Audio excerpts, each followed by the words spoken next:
بسم اللہ الرحمن الرحیم۔ میں ڈاکٹر انیل شفیع، میں ایک کنسلٹنٹ سائیکائٹرسٹ ہوں۔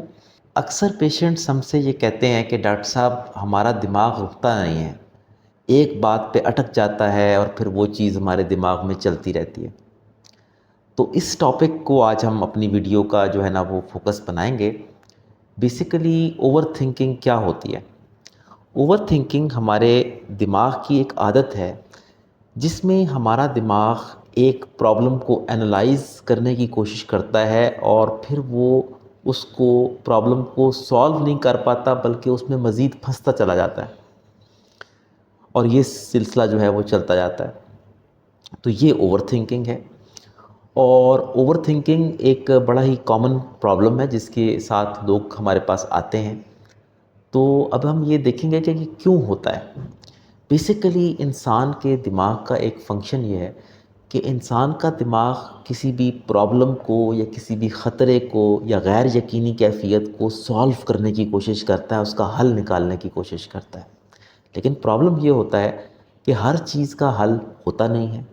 اب جب وہ اس پرابلم کو سالو کرنے میں لگا ہوتا ہے لیکن اس کا حل نہیں نکل رہا ہوتا، تو ایک طرح کا لوپ بن جاتا ہے اور دماغ اسی چکر میں گھومنا شروع کر دیتا ہے اور مسلسل وہی چیز جو ہے دماغ میں چلنا شروع کر دیتی ہے۔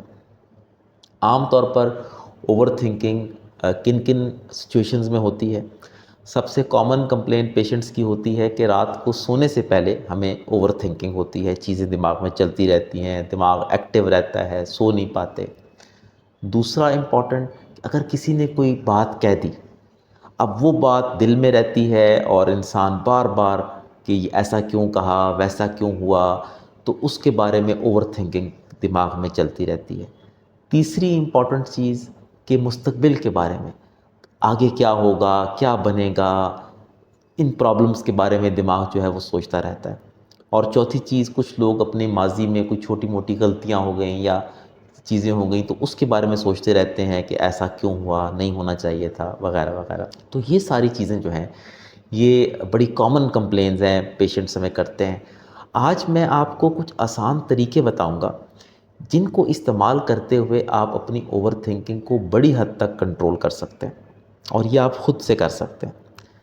پہلی چیز کہ اپنا دن میں تھوڑا سا ٹائم بنائیں جس کو آپ اپنا وری ٹائم کہیں، یعنی دن میں ایک تھوڑا سا ٹائم رکھ دیں جیسا کہ آدھا گھنٹہ، اور اس ٹائم کو آپ کر لیں کہ جی یہ ٹائم میرا ان تمام جو مسائل ہیں جو مجھے آج کل جن کے بارے میں زیادہ تھنکنگ آ رہی ہے ان کے حل کے لیے یہ ٹائم ہے میرا پورے دن میں۔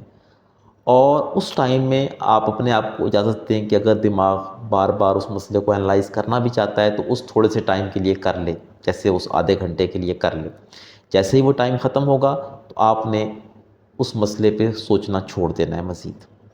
اچھا، اس کا فائدہ کیا ہوگا کہ جب آپ کو باقی دن میں خیال آئے گا تو آپ اپنے خیالات کو پوسٹ پون کر دیں کہ جب میرا وہ وری ٹائم شروع ہوگا اس ٹائم پہ میں اس مسئلے کا حل سوچ سکتا ہوں۔ ابھی میں نے اس کا حل نہیں سوچنا، سوچ آ گئی تو آ گئی، لیکن میں نے خود سے اس کا حل کرنا جب تک وری آور نہیں آئے گا، وری ٹائم والا پیریڈ نہیں آئے گا، میں نہیں کروں گا۔ تو فائدہ کیا ہوتا ہے اس چھوٹی سی ٹیکنیک کا کہ دماغ آہستہ آہستہ سیکھتا ہے کہ ہر وقت میرا ان مسائل کا حل ڈھونڈنا یہ ضروری نہیں ہے۔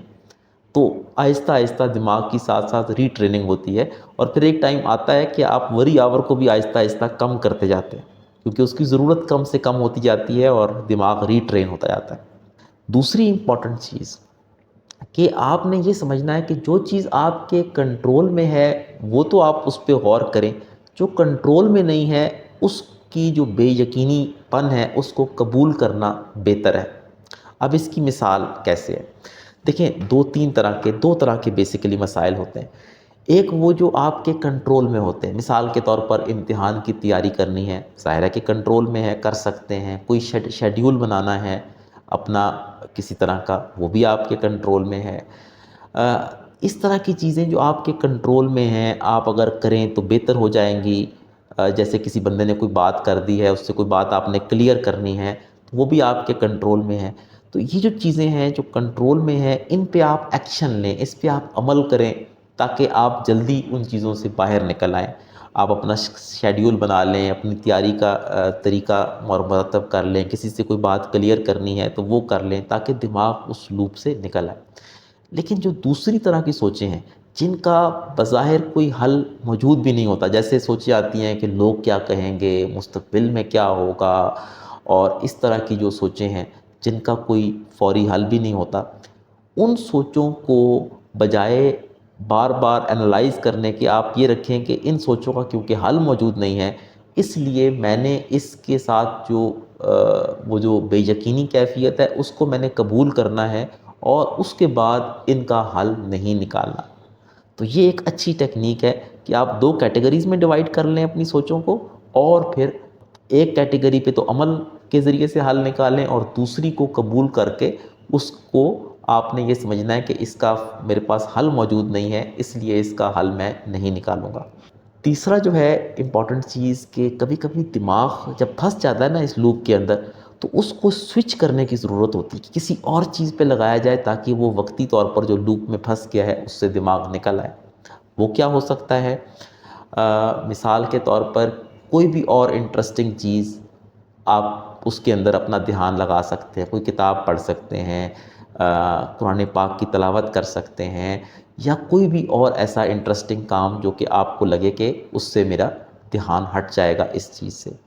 ایک اور چیز، چھوٹی سی واک کر سکتے ہیں، تھوڑی دیر چلنے سے بھی جو ہے وہ اکثر دماغ پریشانی والی باتوں سے نارمل چیزوں کی طرف شفٹ ہو جاتا ہے۔ تو چھوٹی سی واک یا تھوڑی سی ایکسرسائز، اس سے بھی جو ہے وہ بہتری آ جاتی ہے۔ دوسری امپورٹنٹ چیز ایک آپ کر سکتے ہیں سانس کی ورزش، اور یہ بھی بڑی سمپل ہے۔ اس میں آپ نے یہ کرنا ہے کہ سانس اندر لینا ہے نارمل طریقے سے، اس کو کچھ سیکنڈ کے لیے ہولڈ کرنا ہے، اور پھر آپ نے اس کو آہستہ آہستہ جو ہے وہ آپ نے منہ کے ذریعے سے نکالنا ہے۔